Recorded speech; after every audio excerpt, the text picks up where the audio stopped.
hubungan Amerika-Cina diperkirakan semakin memanas setelah intelijen swasta Strider Technologies merilis laporan yang dipublikasikan secara open source.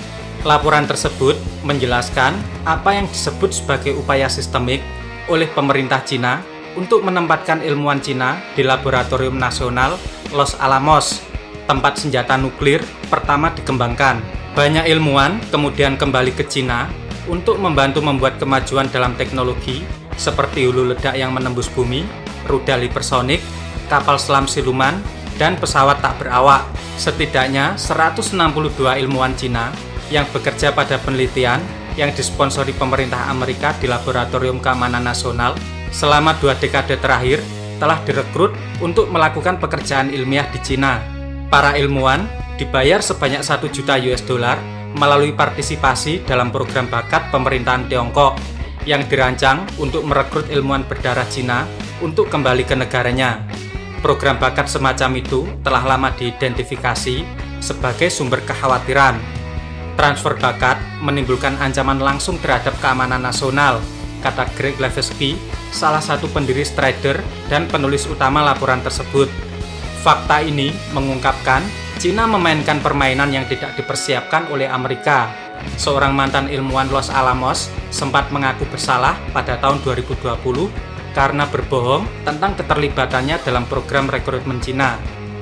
Berikut ini adalah beberapa hasil investigasi teknologi Amerika yang diduga ditransfer ke Cina. Yang pertama yaitu hipersonik dan aerodinamika. Dr. Chen Ziyi menghabiskan tahun 1990-an di Los Alamos dan setelah kembali ke Cina menjabat sebagai Presiden Universitas Sains dan Teknologi Selatan atau SUSTEC, di mana dia sangat unggul dalam merekrut ilmuwan yang memiliki hubungan dengan Los Alamos.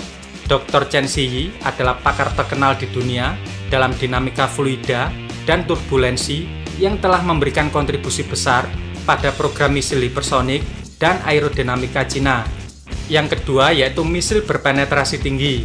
Salah satu rekrutan pertama dari Dr. Chen Ziyi adalah Chow Yue-seng yang menghabiskan 18 tahun karirnya di Los Alamos. Chow menerima hibah sebesar 19,8 juta US dollar dalam pendanaan pemerintahan Amerika Serikat, termasuk untuk penelitian sensitif tentang hulu ledak penembus tanah dalam. Saat berada di lab, Chow mensponsori seorang peneliti pasca doktoral yang mengajukan paten pertahanan nasional pada teknologi serupa setelah kembali ke Cina. Peneliti tersebut sekarang berafiliasi dengan Akademi Teknik Fisika Cina atau CAEP, Fasilitas Produksi, dan Litbang Senjata Nuklir. Yang ketiga, pengurangan kebisingan kapal selam.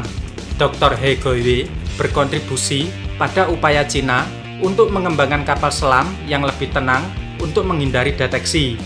Saat berada di Los Alamos pada akhir tahun 1990-an, Dr. He bekerja sama secara ekstensif dengan Dr. Chen Ziyi.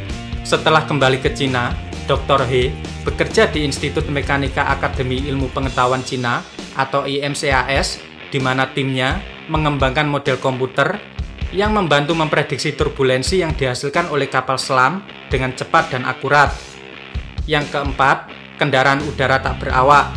Pada tahun 2016, Chen Ziyi merekrut Dr. San Xiaowen untuk bertugas di Departemen Mekanika dan Teknik Dirgantara SUSTEC.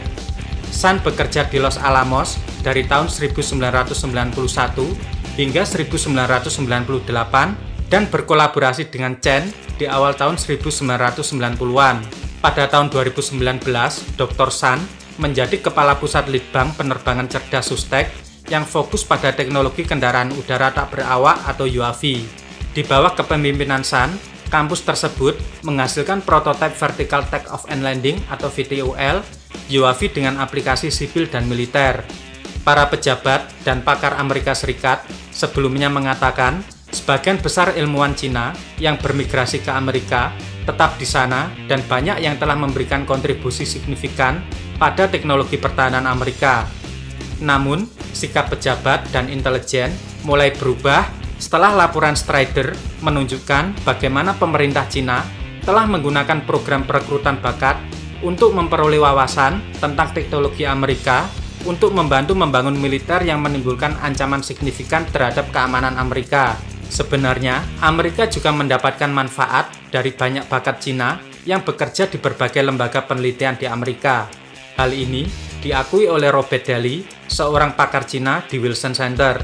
Direktur FBI Christopher Wray mengatakan, Cina membayar para ilmuwan di universitas-universitas Amerika untuk secara diam-diam membawa pengetahuan dan inovasi Amerika ke Cina, termasuk penelitian yang berharga yang didanai oleh negara federal. Ini berarti pembayar pajak Amerika secara efektif membayar tagihannya untuk pengembangan teknologi Cina. Los Alamos, tempat bom atom dikembangkan selama Perang Dunia Kedua, dikhususkan untuk sains dan teknik yang mendukung keamanan nasional Amerika. Tetapi banyak penelitian di sana yang tidak terklasifikasi dan banyak ilmuwan asing yang bekerja di lab. Laporan ini mendapat perhatian serius dari beberapa anggota Kongres. Jumlah warga Cina atau Rusia di laboratorium senjata Amerika harus 0, kata Mike Roger, anggota peringkat Komite Angkatan Bersenjata Kongres. Kita tidak bisa menutup mata terhadap posisi rentan yang ditempatkan Amerika ketika musuh asing dapat mengakses teknologi kritis. Laporan Strider menemukan bahwa 15 veteran Los Alamos bekerja di Sustek, termasuk Presiden Chen Ziyi yang memberikan kontribusi besar pada program rudal hipersonik Cina.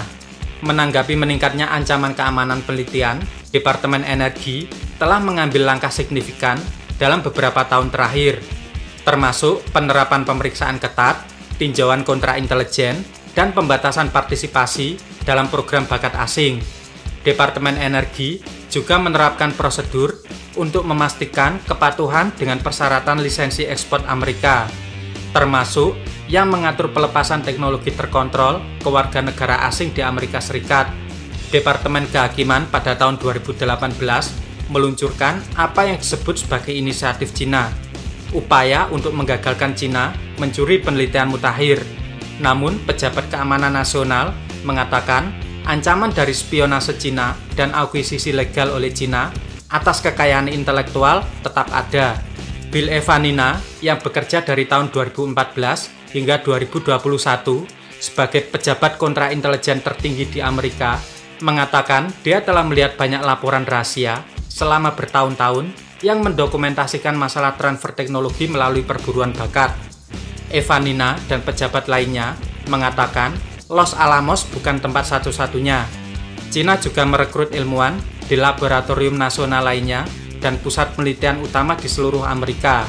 Hasil investigasi tersebut diperkirakan menjadi pemicu pemerintahan Biden untuk melakukan pembatasan ilmuwan warga negara asing atau keturunan asing Cina, Rusia, dan Korea Utara bekerja di sektor riset keamanan, sekaligus melakukan pemblokiran pengiriman chip AI yang menghambat perkembangan teknologi Cina.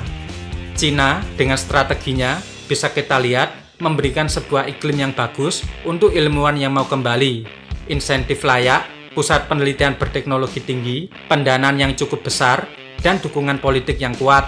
Sementara kita, apakah jika memanggil ilmuwan pulang, akan diberi penghargaan dan fasilitas yang layak? Oke kawan-kawan, demikian, terima kasih.